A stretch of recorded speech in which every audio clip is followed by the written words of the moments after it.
नमस्कार, मैं हूं विवेक श्रीवास्तव।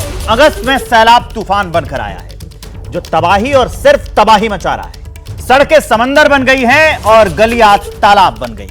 मॉनसून की इस सुनामी स्ट्राइक से जिंदगी मुश्किल में पड़ गई है, क्योंकि कहीं चट्टान दरक रही है तो कहीं जमीन खिसक रही है। और आलम अब यह है कि सैलाब के बवंडर में शहरों ने सरेंडर कर दिया है। कैसे हो रहा है ये सब, कैसे मची है तबाही, इस रिपोर्ट में देखिए।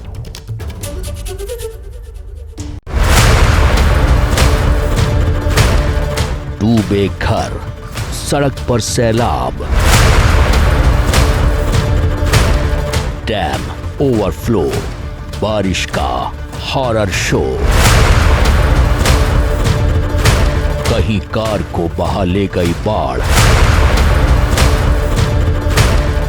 कहीं डूब गया एयरपोर्ट। मॉनसून की सुनामी स्ट्राइक, पानी से जिंदगी की फाइट। बारिश तूफानी, रांची पानी पानी। सैलाब का बवंडर, शहर शहर सरेंडर।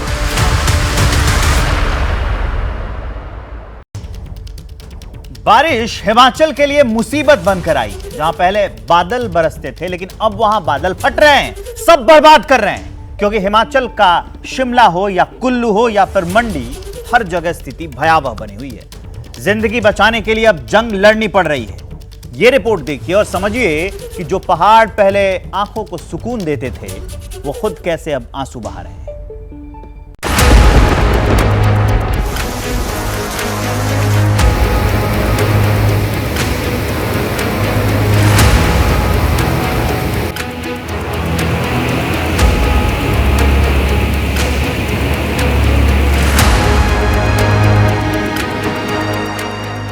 ये कुदरत का गुस्सा है या इंसानों से बदला? क्योंकि जो बादल अब तक बरस रहे थे वो अब डायनामाइट बनकर फट रहे हैं।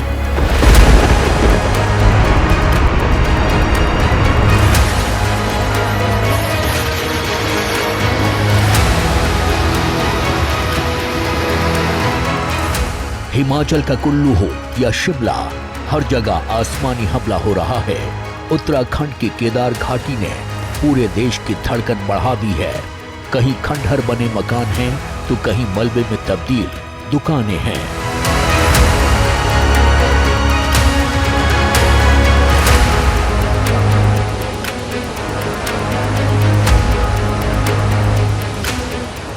सबसे बुरा हाल हिमाचल प्रदेश का है, जहां 6 जगह बादल फटा है और शिमला, मंडी, कुल्लू सबको बर्बाद कर दिया है।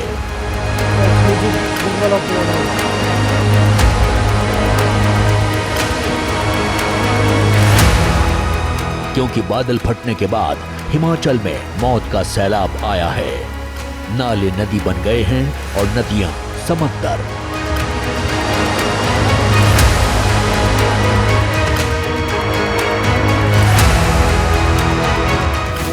बस्ट हुआ, वो एक रेंज में 5 क्लाउस्ट बस्ट हुए और ये एक छोटा सा नाला था और इस छोटे से नाले में आप ये अंदाज़ा लगाओ कि तकरीबन ये नाला नहीं है, ये नदी बन गई है। तो ये क्लाउड बस्ट ही वाटर बम की तरह लग रहा है। मैंने पिछली बार के भी क्लाउड बस्ट देखे हैं और कभी कल्पना भी नहीं की थी कि इतना ज़्यादा यहाँ पानी वो आ जाएगा।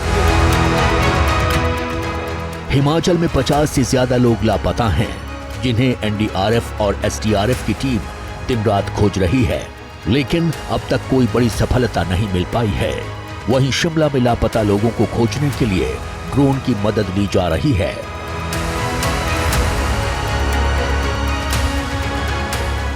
शिमला के स्मेज गांव में बुधवार रात को बादल फटने से तबाही हुई। आज तीसरा दिन है जब बचाव कर्मी कोशिश कर रहे हैं लापता लोगों को ढूंढने की।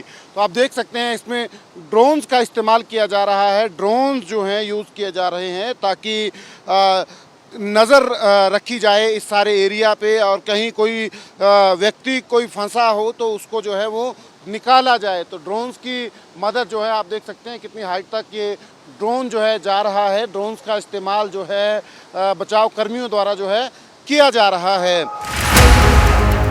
गुरुवार को शिमला के समेज गांव में बादल फटा था, जिसमें पूरा गांव बह गया। दर्जनों घर चंद सेकंड्स में नदी में समा गए।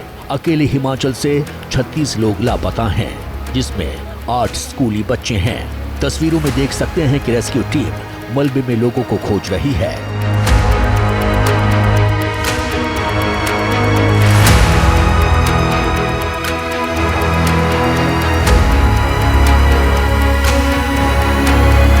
क्लाउड बस्ट हुआ कुल्लू जिला और शिमला जिला, दोनों डिप्टी कमिश्नर यहाँ हैं। आज शाम तक इनको सबको आपदा राहत मिल जाएगी। जो कुछ बचेंगे, जो इधर उधर गए हैं, उनको कल तक मिल जाएगी। पर कल तक हम सब परिवारों को बसा देंगे। जहाँ भी किराए का मकान मिलता है गांव में 5,000 रुपया सरकार उपलब्ध करवा देगी। मतलब आज ही रात से उनको 5,000 रुपया घर का उपलब्ध करवा देगी। वो सरकार वहन करेगी? नहीं, सारा किराया 3 महीने तक, जब तक हम उनको आपदा राहत में बरसात खत्म नहीं हो जाती, हम देंगे। खाना पीना, जो भी गैस का सिलेंडर, चूल्हा, वो सब हम आज उपलब्ध करवा देंगे। ये और इसके अलावा 50,000 रुपया उनको अभी घर के जो अपने कपड़े या खरीदने के लिए, वो हम उपलब्ध करवाने जा रहे हैं। बुधवार रात को शिमला के समेज गांव में बादल फटने से भारी तबाही हुई है। आज तीसरा दिन है जब बचाव कर्मी कोशिश कर रहे हैं कि जो लापता लोग हैं उनको ढूंढा जाए। ये नाला जो है, इसके उस पार जो है शिमला जिला पड़ता है, और इस जहां हम हैं ये कुल्लू डिस्ट्रिक्ट में जो है ये जगह पड़ती है। पर तबाही किस कदर थी उसका आप ये मंजर देख लीजिए। बड़े बड़े पत्थर जो हैं उस बादल फटने की वजह से इस नाले में आए हैं। कई फीट मलबा जो है साथ में आया है, जिसकी वजह से उन शवों को ढूंढना, लोगों को ढूंढना जो है वो बहुत मुश्किल जो है काम है। सामने है बचाव कर्मी काम कर रहे हैं, जहां ढूंढने की कोशिश भारतीय सेना, NDRF, CISF, तमाम जो बचाव कर्मी हैं वो कोशिश कर रहे हैं कि जो लापता लोग हैं उनको ढूंढा जाए। दरअसल बादल फटने से जिस तरह के हालात बने हैं, रेस्क्यू करना मुश्किल हो रहा है। जगह जगह मलबा है और अब लापता लोगों और डेड बॉडी को ढूंढने के लिए NDRF, SDRF, local police, ITBP police और होमगार्ड की टीमें अलग अलग मोर्चे पर रेस्क्यू ऑपरेशन में जुटी हैं। टूरिस्ट की देखिए अभी तक कोई ऐसी जानकारी हमारे पास नहीं थी। थोड़ी देर पहले ही कुल्लू में मलाना के पास लोगों के फंसने की सूचना है। उसमें मुझे लगता है कुछ स्थानीय लोग भी हैं और कुछ उसमें टूरिस्ट भी हैं, बट वो बिल्कुल सेफ लोकेशन पे हैं और उनके पास रहने की व्यवस्था है और खाने पीने की है, और प्रशासन जो है उनको जल्दी वहाँ रेस्क्यू करेगा। और ये आज तो संभव नहीं है, लेकिन कल के लिए प्लान हो रहा है। सो मोस्ट प्रोबेबली हम उनको सेफली निकालेंगे। कुल्लू में बादल फटने के बाद से ब्यास नदी उफान पर है, जिससे नदी किनारे बसे घरों की नींव हिलने लगी है। कुल्लू में एक 4 मंजिला इमारत चंद सेकंड्स में ढह गई और ब्यास नदी की उफनती लहरों में समा गई।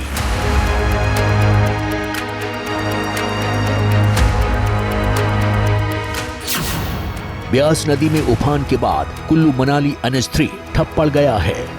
वहीं 47 घर, 10 दुकानें, 7 पुल, 3 स्कूल, 1 डिस्पेंसरी, बस अड्डा, 18 गाड़ियां, 2 बिजली प्रोजेक्ट और 1 बांध बह गए। यानी एक झटके में करोड़ों का नुकसान हो गया है। बॉडीज अभी तक बहुत कम रिकवर हुई है। हम तो दुआई करते हैं कि वो सेफ हो, मगर रेस्क्यू ऑपरेशन चल रहे हैं और NDRF है, SDRF है, स्टेट पुलिस है, पुलिस के जवान हैं, होम गार्ड है, सब मिलकर रेस्क्यू ऑपरेशन चला रहे हैं। अभी हमने सबसे बात भी करी है और हम यहाँ पे एडिशनल मशीनरी भी अभी डिप्लॉय करेंगे, उसके लिए भी हम पूरा प्रयास कर रहे हैं। तो मिलकर सब प्रयास कर रहे हैं कि हम लोगों को यहाँ से सेफली इवैक्यूएट करें और भविष्य में ऐसी घटनाएं ना हो, उसके लिए भी सरकार मजबूत प्रयास करेगी। वहीं कुल्लू मनाली बाईपास रोड पर वाहनों की लंबी कतार लग गई है।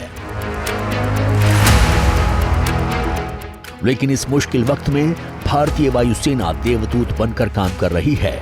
सेना ने शिमला के समेज गांव में एक अस्थायी पुल का निर्माण किया है।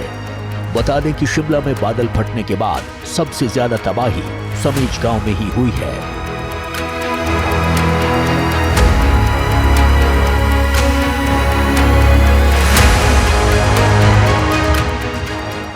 कुल्लू में व्यास के साथ साथ पार्वती नदी भी उफान पर है, जहां मलाना प्रोजेक्ट में फंसे 4 लोगों को NDRF की टीम ने रेस्क्यू किया। तस्वीरों में देख सकते हैं कि कैसे तार की मदद से उफान मारती पार्वती नदी के ऊपर से एनडीआरएफ के जवान रेस्क्यू कर रहे हैं। बादल फटने से हिमाचल प्रदेश में सामान्य से 305 मिलीमीटर से ज्यादा बारिश रिकॉर्ड हुई है, लेकिन हिमाचल में डायनामाइट बने बादलों ने पिछले साल की याद ताजा कर दी है, क्योंकि बादल सिर्फ फट नहीं रहे, धरती भी हिला रहे हैं। हिमाचल प्रदेश में शुक्रवार को भूकंप के भी झटके लगे हैं। ये झटके लाहौल स्पीति में महसूस किए। रिक्टर स्केल पर इसकी तीव्रता 3.2 की रही। हालांकि इसमें किसी तरह के जानमाल का नुकसान नहीं हुआ है।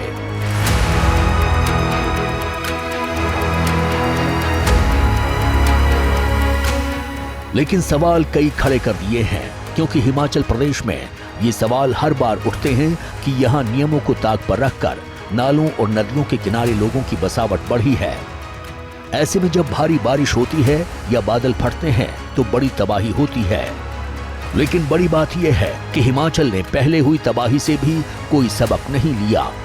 उधर पर्यावरण विशेषज्ञ इसके लिए पहाड़ों की सीधी कटाई, अंधाधुंध निर्माण, पेड़ों का कटान और रास्ता बनाने के लिए पहाड़ों में किए गए ब्लास्ट को जिम्मेदार बताते हैं, क्योंकि इन सब से हिमाचल का मौसमी सिस्टम बिगड़ गया है, जो अभी सिर्फ आगाह कर रहा है, आगे इससे भी बड़ी तबाही मचा सकता है।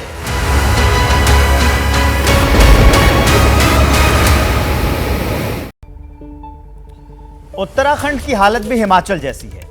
केदार घाटी में ऐसी आपदा आई है कि पहाड़ और मलबे के बीच में जिंदगी मुश्किल में पड़ गई है। एनडीआरएफ और एसडीआरएफ ने सेना के साथ मिलकर 7,000 से ज्यादा लोगों का रेस्क्यू किया है, लेकिन अभी भी हजारों लोग वहां फंसे हुए हैं, जिन्हें बचाने के लिए जंग जारी है।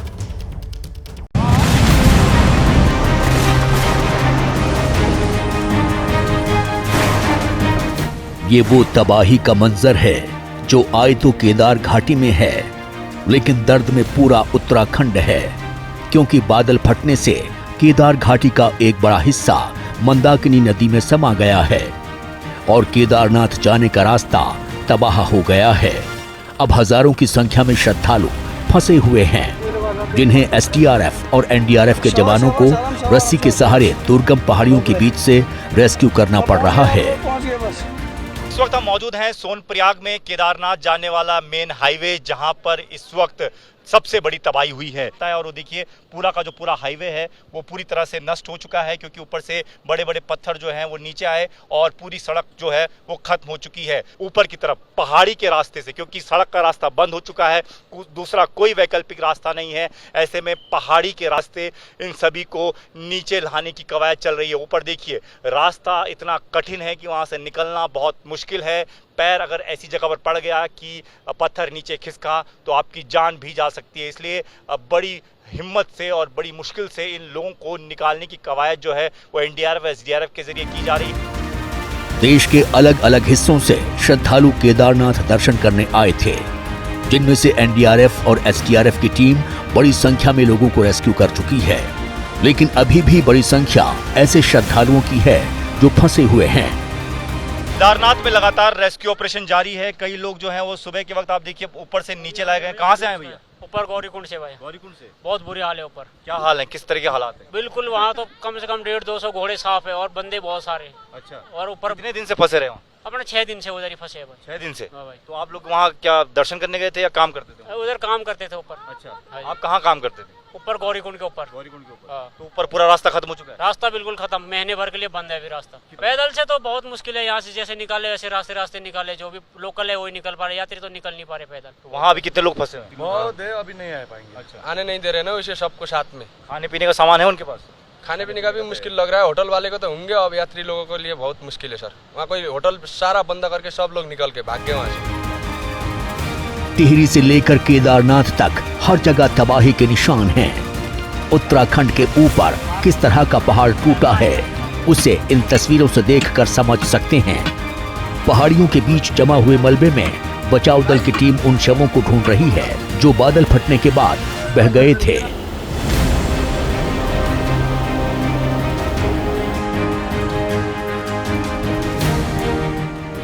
केदारनाथ में 150 से अधिक लोग अभी भी लापता हैं, जिनकी कोई खबर नहीं मिली है। वहीं शासन से लेकर प्रशासन सबकी नजर केदारनाथ पर है। फंसे हुए लोगों को लाने के लिए लगातार वायुसेना का भी सहारा लिया जा रहा है। वायुसेना का चिनूक और MI-17 मुस्तैदी से लोगों को रेस्क्यू करने में जुटा है। दरअसल बुधवार रात करीब 9:30 बजे लिंचोली के पास जंगल चट्टी में बादल फटा था, जिससे गौरीकुंड केदारनाथ पैदल रास्ते पर भारी बारिश के बाद भीमबली में 20 से 25 मीटर का रास्ता बह गया था। लेकिन बड़ी तबाही उन पत्थरों ने मचाई जिसने रामबाड़ा, भीमबली, लिंचोली का रास्ता ब्लॉक कर दिया। अब तक 7000 लोगों को रेस्क्यू किया है। फिलहाल केदारनाथ यात्रा रोक दी गई है क्योंकि बड़ी संख्या में ज्यादा लोग फंसे हैं, जिन्हें बचाने के लिए दिन रात रेस्क्यू ऑपरेशन जारी है।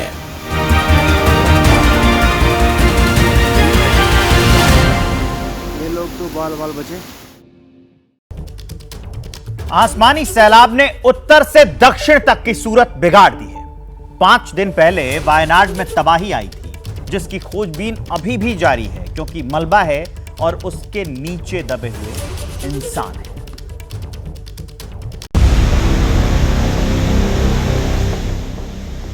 पूरा वायनाड आसमान से आई तबाही के बाद से त्राहिमाम कर रहा है।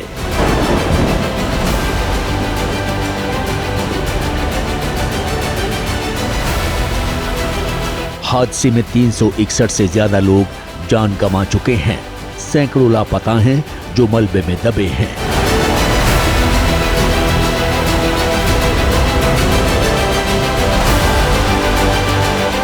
चुरलमला गांव में 5वें दिन इंडियन एयरफोर्स का हेलीकॉप्टर उतरा है। आप पीछे देख सकते हैं, काफ़ी मशक्क़तों के बाद, क्योंकि पूरा ये इलाका मलबे के ढेर में तब्दील है और काफ़ी दलदल है।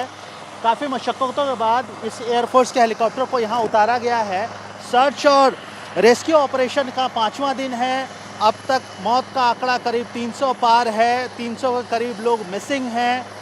85 के करीब लोग अभी भी हॉस्पिटल्स में हैं। 92 रिलीफ कैंप्स हैं। 9300 से ज़्यादा लोग रिलीफ कैंप में हैं। और इन सब के बीच इस पूरे नदी को खंगालने का काम किया जा रहा है, जहां ज़मीन के ऊपर फॉरेस्ट के लोग हैं, स्थानीय प्रशासन के लोग हैं, उसके अलावा SDRF और केरला फायर सेफ्टी के लोग नदी के ऊपर तलाश कर रहे हैं। वहीं नदी के ऊपर आसमान में एयरफोर्स और कोस्ट गार्ड के हेलीकॉप्टर्स शवों की तलाश में, लोगों की तलाश में लगे हुए हैं। वायनाड में आपदा आए 5 दिन हो चुके हैं, लेकिन जिंदगी अभी भी बेबस है। बचाव दल हाईटेक से हाईटेक तकनीक का इस्तेमाल कर रहा है। कहीं रडार प्रणाली के जरिए खोज जारी है, तो कहीं ड्रोन के जरिए तलाश हो रही है। उधर सेना द्वारा बनाए 190 फुट लंबे बैले ब्रिज से रेस्क्यू में तेजी आई है।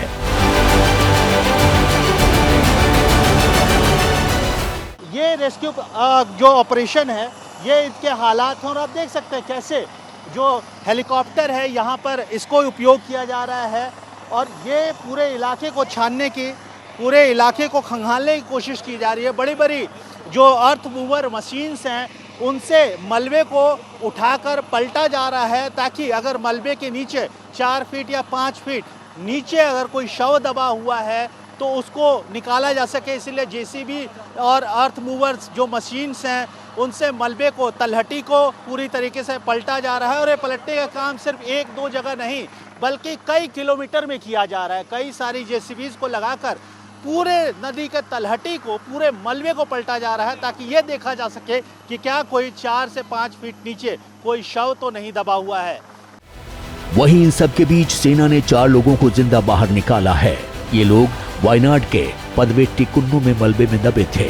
वायनाड में सेना रेस्क्यू ऑपरेशन को सावधानी से अंजाम दे रही है, ताकि सभी की सुरक्षा सुनिश्चित हो सके। वायनाड पर राजनीतिक दलों की भी नजर है। प्रधानमंत्री मोदी, गृह मंत्री अमित शाह हर घंटे घटनाक्रम पर नजर बनाए हुए हैं। वहीं 2-3 दिन पहले राहुल गांधी वायनाड पहुंचे थे। उन्होंने लैंडस्लाइड वाले इलाकों का दौरा किया था। We had a meeting with the administration and the panchayat. They briefed us on exactly the number of casualties they expect, the number of houses that have been damaged, and their strategy. We have said that we are here to help in any way possible. Congress family would like to commit to build 100+ houses here. दरअसल 30 जुलाई की रात जब सब लोग चैन की नींद सोए हुए थे, तभी तेज आवाज आई और अचानक से जमीन सरकने लगी। और जब सुबह हुई तो सुबह मुंडक्कई, मेमपड़ी और चुरलमाला, नूलपुझा जैसे इलाके मलबे में तब्दील हो चुके थे।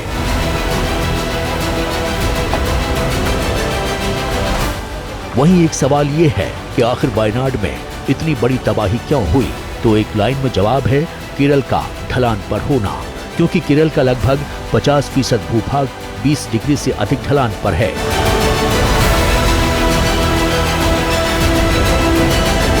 जो विशेष रूप से मिट्टी के कटाव और भूस्खलन के लिए अति संवेदनशील है। और वायनाड तो पूरा ही इसी तरह बसा हुआ है। यही वजह है कि वायनाड इस भयावह आपदा का शिकार हुआ।